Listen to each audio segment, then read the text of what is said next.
José Comblan, um teólogo e educador belga, que trabalhou em vários países da América Latina, inclusive no Brasil, mais especificamente no Nordeste, de onde foi expulso em 1972, devido às suas ideias avançadas, escreveu um profundo texto sobre a força da palavra, onde em um dos seus capítulos faz a seguinte afirmação: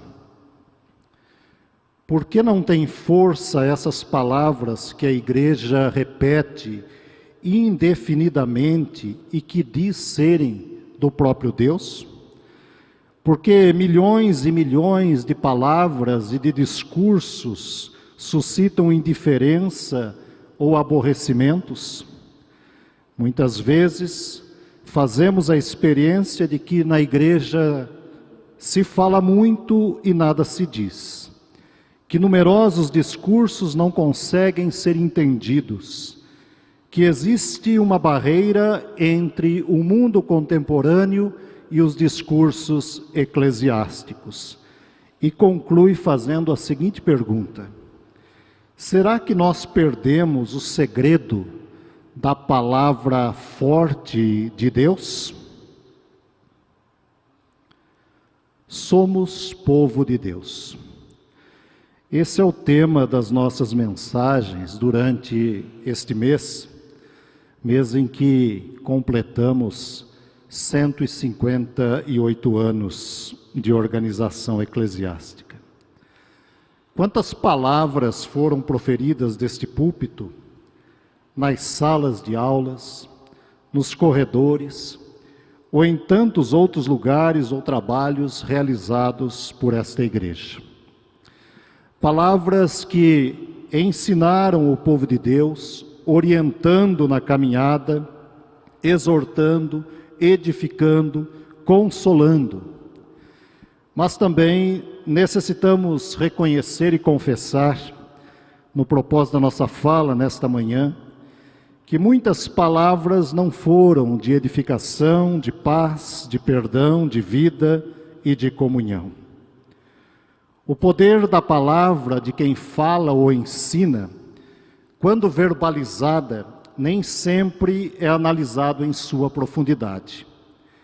Nem sempre imaginamos a força das nossas palavras, e muito menos se estão educando ou deseducando a quem as ouve. Não imaginamos as bênçãos e maldições que colocamos em nossas palavras, quando as emitimos e as endereçamos ao próximo. Diante de uma questão tão grande, de tão grande importância, nada melhor do que, à luz do texto que lemos, analisarmos a força das nossas palavras no sentido de uma cuidadosa avaliação sob a tese de uma igreja educadora. Uma igreja que faz uso da palavra de Deus para ensinar através daquilo que chamamos de educação cristã. E mais, qual deve ser o papel da educação cristã para a vida da igreja à luz do texto bíblico que lemos?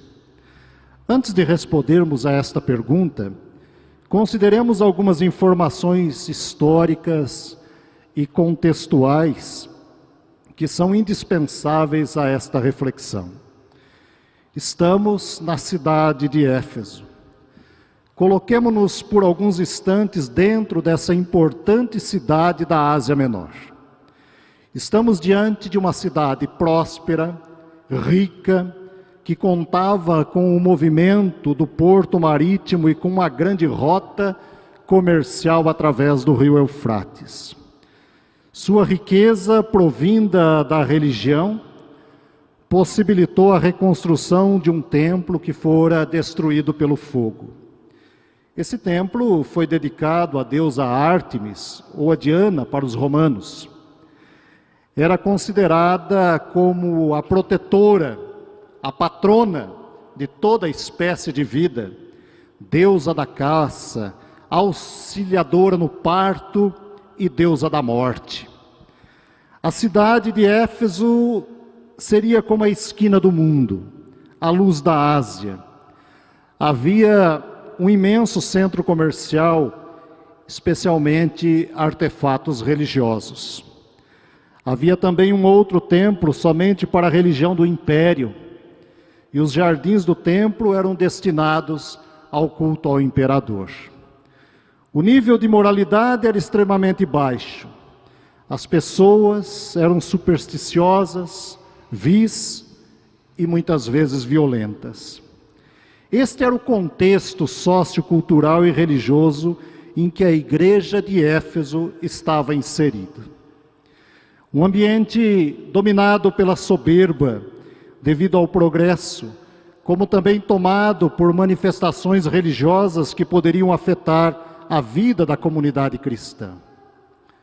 Ao retornarmos ao texto lido, observamos que o apóstolo demonstra sua profunda preocupação com vários aspectos que carecem de atenção para que a igreja possa demonstrar à sociedade a qualidade do ensino recebido e seus resultados na vida da comunidade. Analisemos apenas alguns desses aspectos que cremos ser importantes para que uma igreja perceba o resultado da educação cristã na vida do seu povo. Voltemos à pergunta inicial: qual deve ser o papel da educação cristã para a vida da igreja à luz do texto lido? Uma igreja que ensina e pratica a palavra de Deus, em primeiro lugar, ela promove a edificação do corpo de Cristo. Promove a edificação do corpo de Cristo. Entre os versículos 11 a 13, na orientação do apóstolo, a igreja é orientada e dirigida pela palavra de Deus, e isso não constitui uma invenção humana, mas uma ordenação divina. É através da palavra ensinada que um ajuntamento de pessoas se transforma em um corpo edificado. Ele usa a belíssima imagem do corpo humano para falar sobre o corpo de Cristo, referindo-se à igreja. Parte do princípio de que nenhum membro do corpo é dotado de perfeição tal ao ponto de que seja capaz, sem assistência de outros, de suprir as suas próprias necessidades. Na diversidade dos membros, a harmonia do corpo. Na diversidade dos membros é que se forma a plenitude do corpo, onde inveja, ambição e competição são eliminadas. Daí a ideia de que os dons recebidos não podem ser conservados só para si, mas utilizados em benefício de todos. Entre eles o dom do ensino. A palavra necessita ser ensinada para benefício de toda a comunidade. Não é a minha palavra, o meu ensino, a minha doutrina, as minhas teses, mas sim a palavra que ensina as teses e a doutrina do Deus Criador. No versículo 12, o termo aperfeiçoar tem em sua raiz a ideia de simetria, de proporção exata. Assim como no corpo humano há uma combinação apropriada e regulada entre os seus membros, assim deve ser com o corpo de Cristo. Um corpo devidamente estabelecido, aperfeiçoado dia a dia, através da palavra divina. A palavra é o equilíbrio perfeito na relação entre os membros, onde cada um sabe a sua função, o seu lugar e os seus limites. Dessa variedade de dons e usando a imagem do corpo com seus inúmeros membros, é que nasce a unidade da igreja. O reformador Calvino afirma que da variedade de tons musicais nasce uma doce melodia. Assim deve ser a igreja que com base no evangelho edifica o corpo. Pois edificar tem o sentido de construção, mas no caso da igreja, sob a base ou o alicerce, onde em sua fundação está o próprio Cristo. Não é uma fundação qualquer, não é um alicerce qualquer, mas uma fundação e um alicerce construído sobre o peso da cruz, baseado na dor do sangue derramado e de um sacrifício do próprio Cristo, do Deus encarnado em nosso lugar. E a melhor maneira de promover a unidade do corpo é unir-se em torno de um ensino comum, um conteúdo comum que tem como base os fundamentos do Evangelho. Somos privilegiados como igreja por sermos alunos da casa de Deus, da sua igreja, a qual o próprio Cristo confiou a nossa educação. Cabe a nós a responsabilidade de nos comprometermos com o desejo de aprender para construir. Pais e filhos na casa do Senhor, aprendendo aos pés do Mestre Maior. A escola dominical, os estudos diversos, as reuniões de oração, todas as nossas celebrações devem proferir o verbo edificar. Quão solene é a nossa responsabilidade de não trazer ao corpo de Cristo atitudes que possam ferir e machucar o corpo. Através do ensino da palavra, aprendemos que nenhum membro deve considerar-se superior ao outro, pois o dom é dado pelo próprio Deus. Ele dá para o serviço. Não sendo assim, estamos fora dos propósitos de Deus. No corpo de Cristo, não há diferença de qualidade entre os ministérios. Há diferença de funções, mas não de importância. Assim como no corpo humano, o menor dedo do pé, que muitas vezes só é lembrado quando machucado, contudo, tem sua máxima importância para o nosso equilíbrio, assim também com todos os membros do corpo. Daí a expressão paulina que o pé não pode dizer à mão, não preciso de você. Quando o membro é dominado pela soberba do conhecimento e de uma suposta superior qualidade espiritual, estamos com base na palavra divina, diante de uma pura demonstração de fraqueza espiritual e de uma espiritualidade rasa, pois há total falta de conhecimento, tanto bíblico quanto teológico. Por outro lado, quando um membro sofre, todos sofrem. A dor do outro é a minha dor, o sofrimento do outro é o meu sofrimento. É o se alegrar com os que se alegram, é o chorar com os que choram. Ah, irmãos e irmãs, eu tenho comigo que uma igreja que completa 158 anos de existência, tem idade suficiente para cada dia desenvolver o fortalecimento do corpo, sob o alicerce da palavra de Deus, sempre submissa àquele que é a cabeça, Cristo Jesus, o nosso Senhor. Em segundo lugar, o papel da educação cristã é ensinar o povo de Deus a não dar ouvidos e nem se deixar levar por qualquer vento de doutrina. Isso nós encontramos no final do versículo 13, início do 14, o apóstolo dizendo: até que cheguemos ao estado de pessoa madura, à medida da estatura e plenitude de Cristo, para que não mais sejamos como crianças. O apóstolo escreve preocupado com a saúde espiritual da sua igreja. As influências externas citadas há pouco poderiam afetar a vida espiritual do povo de Deus em toda a Ásia Menor. Havia muitas ofertas, tanto no campo material quanto no campo espiritual. Na opinião do apóstolo, uma igreja construída sob o alicerce Cristo como a cabeça, necessitava estar atentas às influências externas.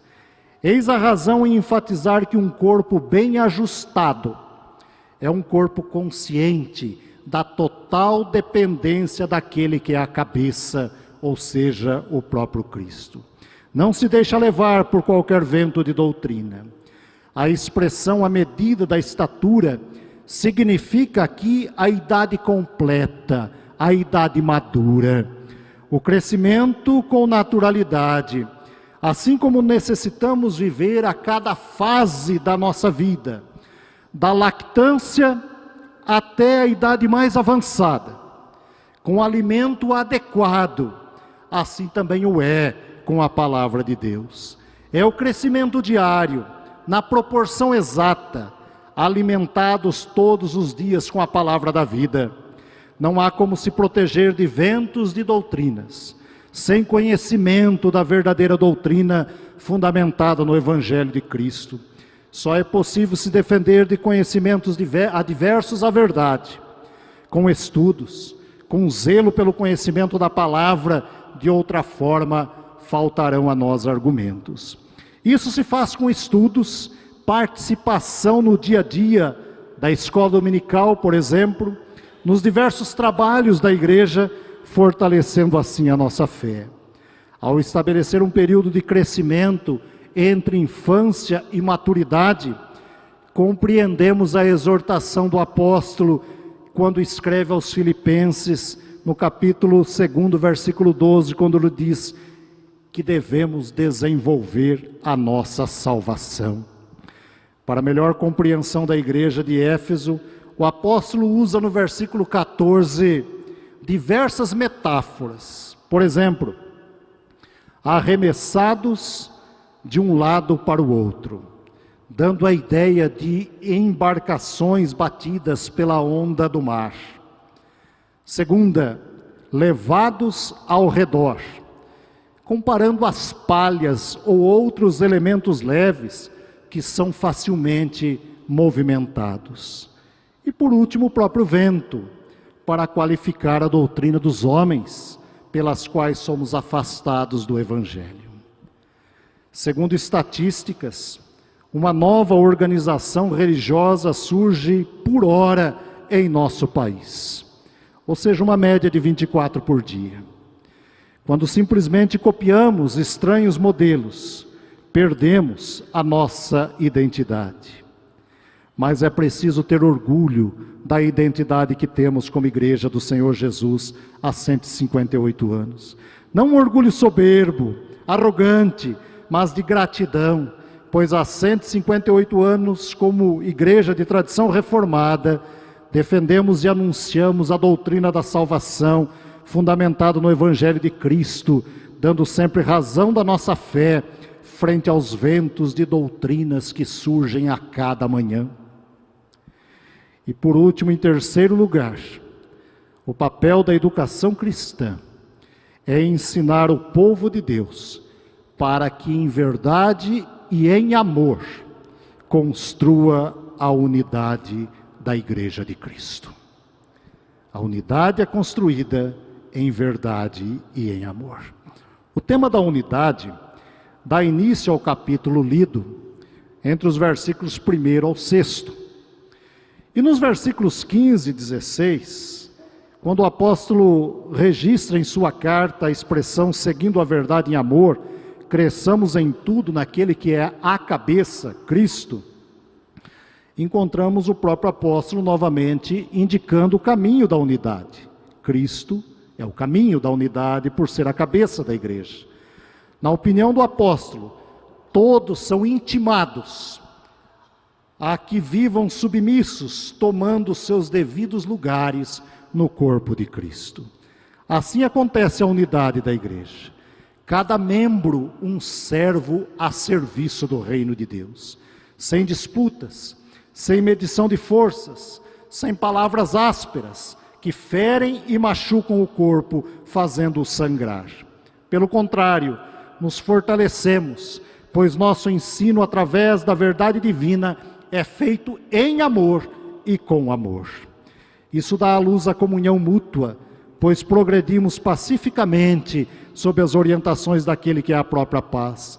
A saúde no corpo, que se torna vivo e saudável, expressando alegria e comunhão.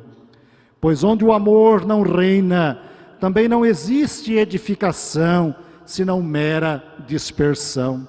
A palavra de Deus ensinada transforma mentes e corações, muda comportamentos, gestos, atitudes em relação ao meu próximo, Passo a ver o meu próximo, mesmo que pense diferente de mim, como um membro indispensável à unidade do corpo, à unidade e comunhão. Temos prazer em nos assentarmos à mesa com os nossos irmãos, indistintamente. Se assim não for, o verdadeiro sentido e ensino do Evangelho ainda não transformou o meu coração e a minha mente. Afinal, a verdade divina liberta de todos os preconceitos, pois foi o próprio Cristo que nos ensinou a amar quem consideramos inimigos. Quando a unidade não reina, concluímos com tristeza que a ausência do ensino da palavra de Deus, a ausência da educação cristã. O povo de Deus, instruído na palavra, vive em humildade e mansidão, pois com longanimidade suporta um ao outro em amor.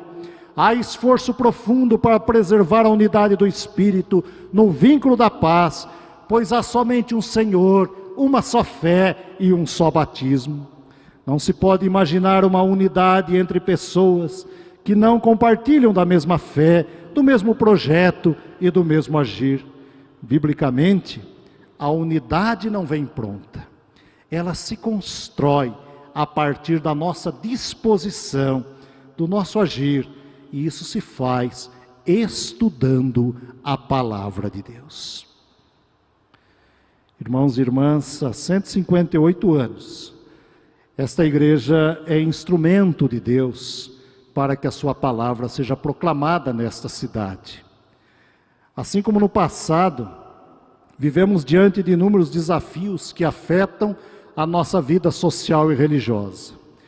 Inúmeras são as pressões que a igreja sofre em nosso tempo. Precisamos confessar que em muitos momentos vivemos a nossa vida cristã passando a igreja somente pelas nossas cabeças. Somos doutores em projetos, temos sempre a solução para todos os problemas. É tempo de passar a igreja pelo coração. E isso se faz com amor e fidelidade àquele que é a cabeça da igreja, Cristo Jesus, o nosso Senhor. O estudo da palavra nos conduz à comunhão. Passamos a pensar cada vez mais no nós e não no eu. Somos edificados nas relações pessoais, expressando cada vez mais amor e cuidado com os meus irmãos, com as minhas irmãs.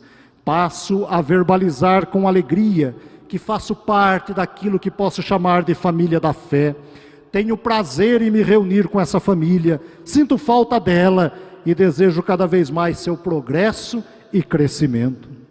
158 anos é idade mais do que suficiente para se ter autoridade para ensinar como edificar o corpo, como fugir das falsas doutrinas e como viver em unidade sob a orientação do Espírito Santo. Uma igreja desejosa de aprender torna-se uma igreja ensinadora, realizando a sua missão, onde as palavras ensinadas produzem alegria de vida diante de uma sociedade dominada pelo mal. Que as nossas famílias possam aprender juntas na casa do Senhor. Que pais sejam exemplos aos seus filhos de amor à igreja e que esses vejam em seus pais o desejo de estarem na casa de Deus, aprendendo juntos da sua palavra. Que ao verbalizarmos as nossas palavras possam edificar, varrendo para bem longe ventos de doutrinas que fogem dos princípios da verdadeira palavra e que o nosso falar possa promover a unidade do povo do Senhor. E por fim, que o nosso ensino seja um ensino de amor, de alegria, de humildade, de comunhão, de perdão, ensino onde em Cristo todos somos um, pois somos povo de Deus, constituído para a sua honra e sua glória. Que Deus nos ilumine, que Deus nos abençoe. Amém.